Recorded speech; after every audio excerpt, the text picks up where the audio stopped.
Hi friends, ഞാൻ മാനന്തവാടി ഷാനവാസ്. ഇത് സാമ്പാർ ചീരയെക്കുറിച്ചാണ് ഇന്ന് ഞാൻ ഇവിടെ പരിചയപ്പെടുത്തുന്നത്.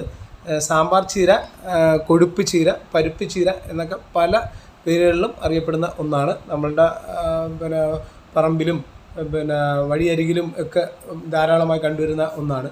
ഒരു വയലറ്റ് നിറത്തിലുള്ള പൂവോട് കൂടിയ ഒരു ചീരയാണിത്. ഇത് ആള് നിസ്സാരക്കാരനൊന്നുമല്ല. ഇതിൻ്റെ ജന്മദേശം ബ്രസീലാണ്. ഒരുപാട് വൈറ്റമിനുകൾ അടങ്ങിയിരിക്കുന്ന ഒരു ചീരയാണിത്. അതായത് vitamin A, C, minerals, calcium, protein ഒക്കെ അടങ്ങിയിരിക്കുന്ന ഒന്നാണിത്. അതുപോലെ തന്നെ ഇതൊരു പോഷകസമൃദ്ധമായ ഒരു ആഹാരം കൂടിയാണിത്. ഇത് ദീർഘകാല വിളയാണിത്.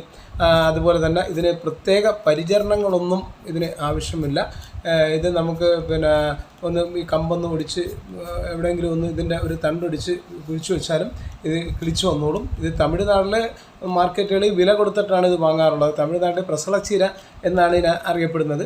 നമുക്കിവിടെ സുലഭമായിട്ട് ഇത് കിട്ടുന്നതുകൊണ്ട് നമ്മൾ ശ്രദ്ധിക്കാറേ ഇല്ല. ഇത് ഒരുപാട് വൈറ്റമിൻ അടങ്ങിയ ഒന്നാണ്.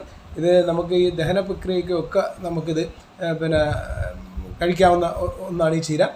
ഇതിപ്പോൾ ഒരു തണ്ട് ഞാനിപ്പോൾ അത് ഒടിച്ചിട്ട് ഒന്ന് ഗ്രോ ബാഗിലോ നമ്മൾ ചെടിച്ചട്ടിയിലോ നിലത്തോ എവിടെ വേണമെങ്കിലും നടാം. അങ്ങനെ ഇപ്പോൾ തണ്ട് ഒടിച്ച് ഞാൻ കത്തിക്ക് കട്ട് ചെയ്തിട്ട് നടന്നു, അതിൻ്റെ ആവശ്യമില്ല. ഞാൻ ആ വീഡിയോയിൽ കാണിക്കാൻ വേണ്ടി ജസ്റ്റ് ഒന്ന് കട്ട് ചെയ്തതേ ഉള്ളൂ.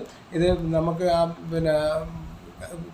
ഇതിൽ നിന്നും ചീരയിൽ നിന്നും ഒരു തണ്ട് നമ്മൾ ഒടിച്ച് ജസ്റ്റ് ഒന്ന് എവിടെയെങ്കിലും മണലിലോ ഗ്രോ ബാഗിലോ ചെടിച്ച് ഏതിലായാലും ഒന്ന് കുത്തി വെച്ച് കൊടുത്തു കഴിഞ്ഞാൽ കിളിച്ച് വരാവുന്ന ഒന്നേ ഉള്ളൂ. അതുപോലെ ഇതിൻ്റെ ഇലയും തണ്ടും ഒക്കെ നമുക്ക് ഉപയോഗിക്കാം, ഒഴിച്ചേരിക്കുകയൊക്കെ ഉപയോഗിക്കാം. ഇതിപ്പോൾ ഞാൻ അതിൽ നിന്നൊരു തൈ പിടിതെടുത്തിട്ടുണ്ട്. ആ തൈക്കകത്ത് വേരോടുകൂടി, വേരില്ലെങ്കിലും ഇത് കിളിർത്ത് വരും.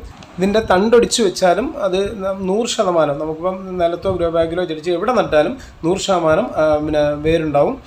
എൻ്റെ വീഡിയോ കാണുന്നവർ സ്കിപ്പ് ചെയ്യാതെ കാണുക. അതുപോലെ ലൈക്ക് ചെയ്യുക, ഷെയർ ചെയ്യുക, കമൻറ്റ് ചെയ്യുക. ഇതുവരെ സബ്സ്ക്രൈബ് ചെയ്തിട്ടില്ലാത്തവർ സബ്സ്ക്രൈബ് ചെയ്യുക. നമ്മളിത് തോരനോ മറ്റുമൊക്കെ ഇത് എടുക്കുമ്പോഴത്തേക്ക് ഇത് ഇലയും തണ്ടും നമുക്ക് ഒരുപോലെ തന്നെ നമുക്ക് ഇത് ഉപയോഗിക്കാവുന്ന ഒന്നാണ്.